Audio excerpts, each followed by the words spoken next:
Hello, in this week's session, we look at the two contradictory theories that lie at the heart of many disputes over the nature of capitalism and the way it should be developing.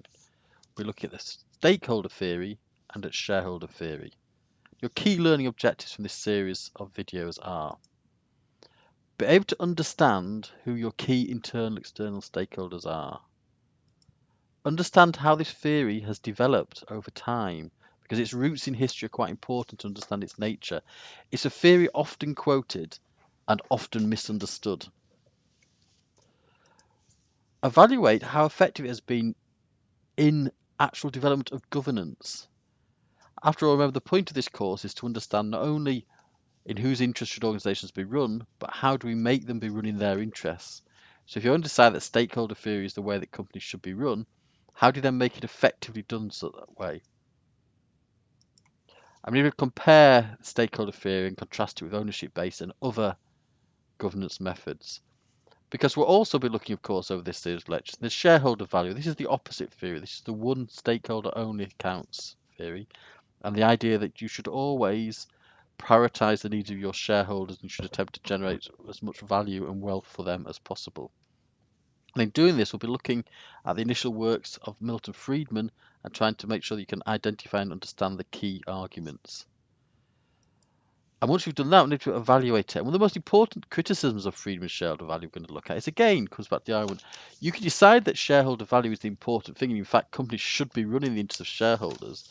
But history shows that most attempts to influence shareholder value have tended to end actually with the destruction of the value of the company, the destruction of shareholders. It's often said that this is the kind of, like, as Patch has often said, the last resort of a scoundrel in politics.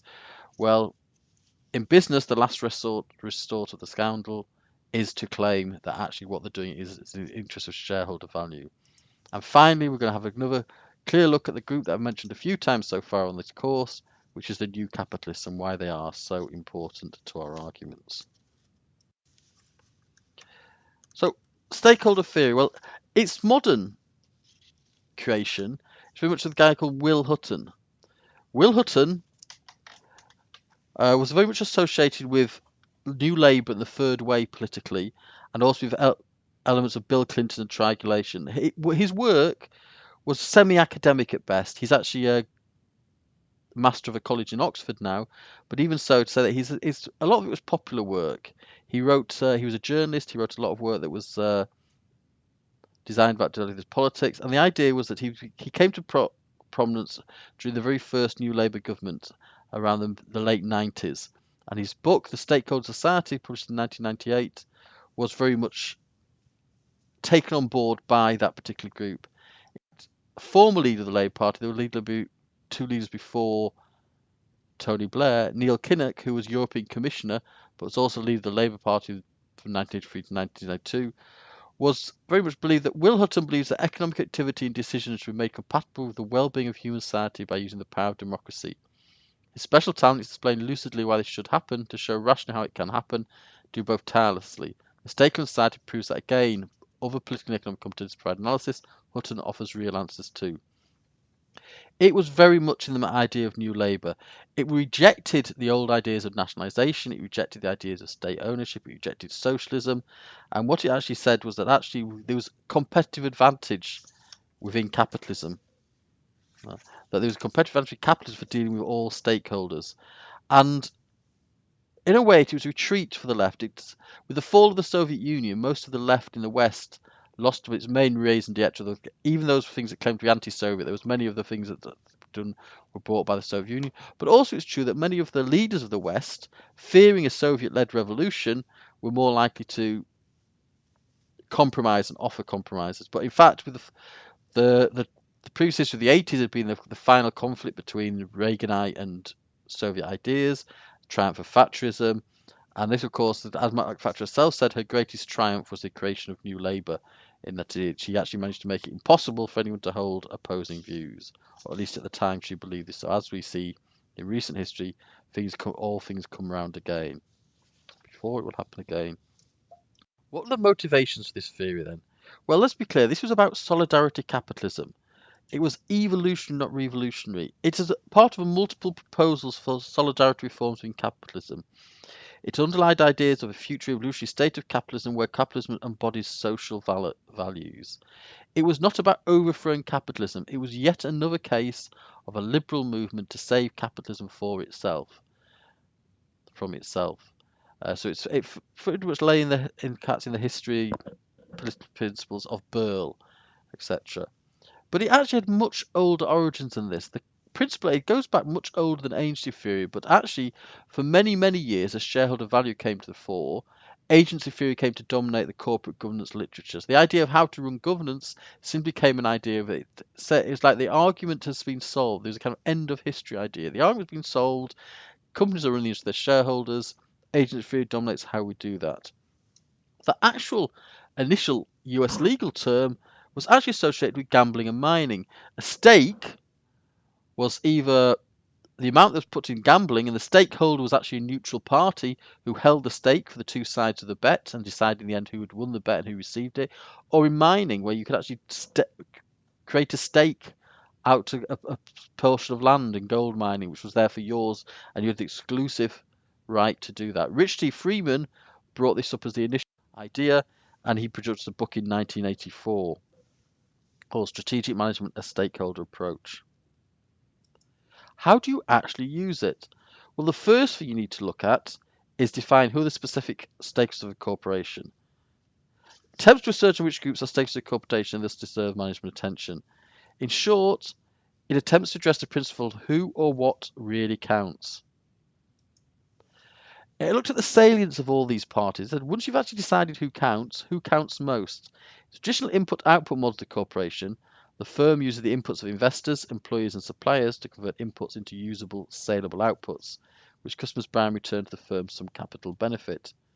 By this model, firms only address the needs and wishes of those four parties: investors, employers, suppliers and customers. Stakeholder theory reckons there are other parties involved, including governmental bodies, political groups, trade associations, trade unions, communities, associated corporations, etc. But it also has to recognise that within stakeholder theory, not everybody is created equal. There is significant difference between the interests and the importance of various stakeholders. The suggested method of working this was known as the stakeholder interest matrix. Effectively, you had to decide what are the level of interest and the level of power of the various people that are involved.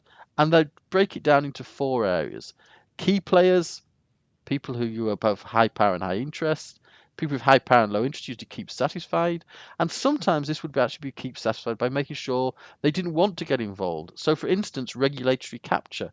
One of the ways that companies put efforts into capturing regulators, whether these be legal ways, in making sure they get involved in the company, make themselves to feel themselves as part of the industry, or illegal ways, such as you saw with the suggestion that during the Gulf oil spill, BP had actually been paying for prostitutes and cocaine for people from the government who were supposed to be monitoring them.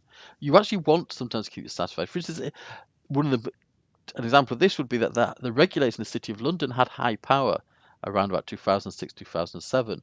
The interest, however, of the key player of the people in the city was that they should not want to get involved. Therefore, you had to make sure you published enough regulations, etc., to make sure that people stayed in keep satisfied.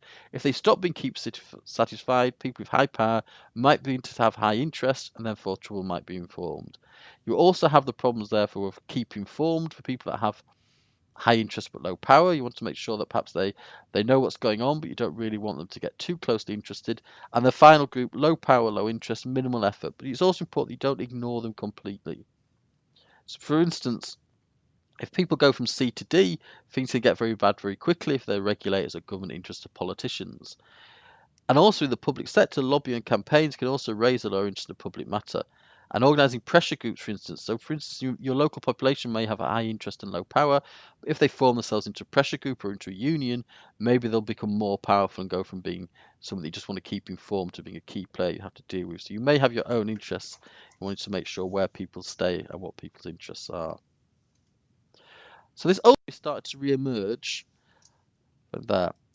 And it re-emerged around the idea of incorporation, the idea that companies incorporated and therefore became a legal living creature, as like a human non-living, as they said. This idea and the argument came: is this inherency? Do companies automatically have the right to exist as corporations, or is the allowance of corporation a concession?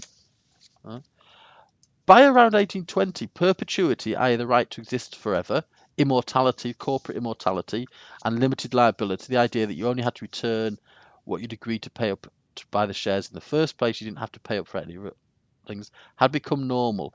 And this became so normal, as we talked about, hegemonic, that people never questioned whether or not they should be all right. It's just, oh yes, of course corporations were immortal, of course they had limited liability.